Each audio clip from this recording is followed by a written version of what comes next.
Hello everybody, welcome to episode 147 of Show Viewers. Today we'll be going over chapter 1148 of One Piece.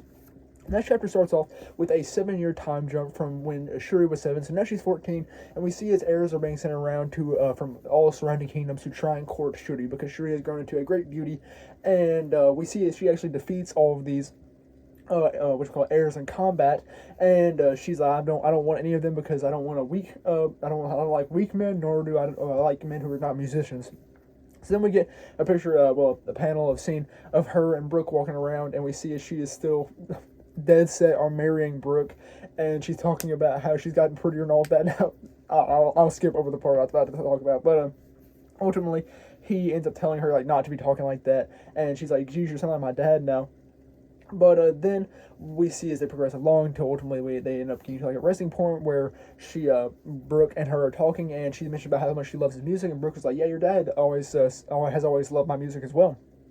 And he then ends up going into a story. So we get a flashback, which is 16 years prior. So Brooke is 11, because at the current point in the flashback, he's 27. This 16 years prior, so he's 11. And we see that Brooke had a very difficult childhood. We see that he in fact was living essentially like Luffy in poverty and a trash heap, and we see as he's watching a group of school kids undergoing music lessons, and we see ultimately as they spot him, he has to go running because he gets kicked away. And then he ends up going back to the dumpster where he's made him his own little crapshoot violin, and he's singing his horrible songs, just keeping up hope and progressing in his music. And we see as Raven, or what should we call it, Shuri's dad, ends up walking around, and he's like, "Who? Those lyrics are awful. Did you come up with them yourself?" And Brooke just keeps singing until ultimately they end up joining up together. And Brooke offers him a meal, and he makes him a meal of frogs and hoppers, and obviously is not very good. And we see though as Raven's enjoying his time with Brooke, and he ends up having not a premonition, but like a memorizing, feeling guilt for the life he leads. We see as he's enjoying like luxurious meals, and he's getting courted by beautiful women, and he feels guilt about this. So after this, we see as ultimately Brooke and him become more familiar, and Brooke's like, I'll call you bro from now on. So time passes, and they start enjoying spending time with each other more and more. We see as Raven introduces what we call Brooke to sake, so we can presume that possibly one of the agreements of brotherhood, like we see with Sabo, Ace, and Luffy, may have happened here, where they both drink sake and shared sake together and became good brothers essentially.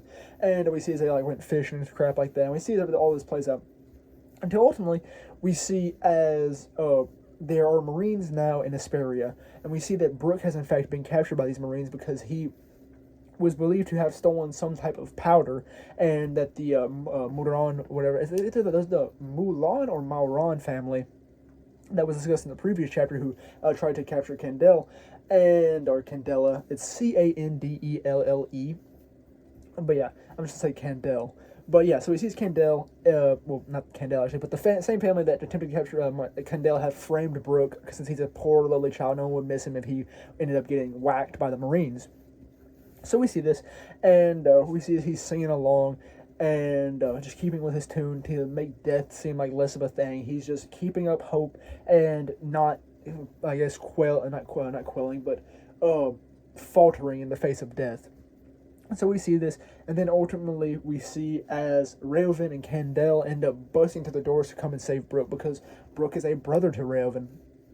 And we see as they ultimately end up coming in, and the people are like, "Yo, dude, these are the Marines. You don't need to be fighting them." And Raven stands his ground, and he's like, "You know what? If the Marines are this crappy, they're gonna do this to a kid, then I'm gonna fight them." So we see as they end up recapturing Brooke, and then return him to the castle where he's ultimately recovering. And we see as ultimately he ends up having an encounter with Candele early on, and she calls him cute, and his nose bleeds everywhere. It's like, "Oh, I didn't know your injuries were that serious."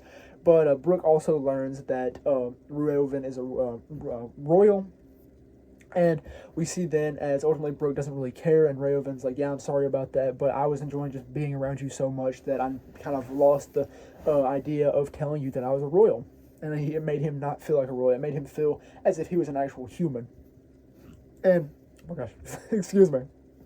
But yeah, so we see all that kind of play out, and then ultimately Brooke ends up kind of laying back down, and then Raven ultimately is like, "You know what, this kid means so much to me. He's a brother to me."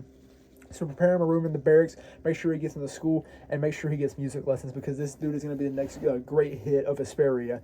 And we see then as Brooke kind of breaks into tears, he's like, man, I love this man. And it's such a heartwarming chapter, because like it's really cool to finally see like a king that looks like Raoven does, that isn't corrupt. Raoven's a great dude. He is essentially a older brother figure to Brooke, and it's a lovely thing to see. Like, I really enjoy this chapter because of how well Raoven was characterized. I really enjoy Raoven. He's probably, so far, my favorite character of this flashback. Now, my favorite design obviously is Kendall. Kendall has a stupendous design. Oda did great with this. I'm thinking Araki because I ended up picking up it's still my run volume 7 today, or book 7. But yeah, so we see this, and it's really heartwarming. I really enjoyed seeing Brooke's childhood, because like Brooke, we haven't got to see a lot of Brooke. We only got to see the Rumbar Pirates, and we presume that's all we're going to see. But like we get to see a childhood flashback, like where he grew up, how he grew up, and it's just very lovely to see how Brooke, because of his kindness and hospitality to other people, and because of what he did for Raoven, that he was able to draw himself up by his bootstraps and escape that poverty, which had enthralled him, essentially. Not enthralled him, but yeah, enthralled. And yeah, so I just really love this chapter. This chapter was great, and I'm really ready to see where it goes next chapter. I'm wondering if we're going to get another like flashback of even younger Brooke, or if we're going to progress along in the current timeline where Brooke is 27, obviously, and Shuri is progressively aging. So yeah, I'm really ready to see that. I'm ready to honestly want to see kind of some of Brooke's like sword training, and like how he got so good with the blade. Because like I said in the previous video, well, at least on the previous chapter, I really enjoyed Brooke's swordsmanship. Brooke is one of my favorite Straw Hats because of his swordsmanship. I love swordsmanship. That's why Zoro is my favorite Straw Hat.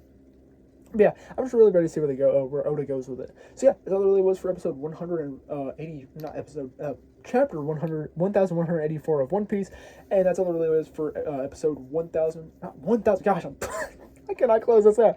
That's all there is for episode 147 of Shelf Reviews. So thank you very much for watching.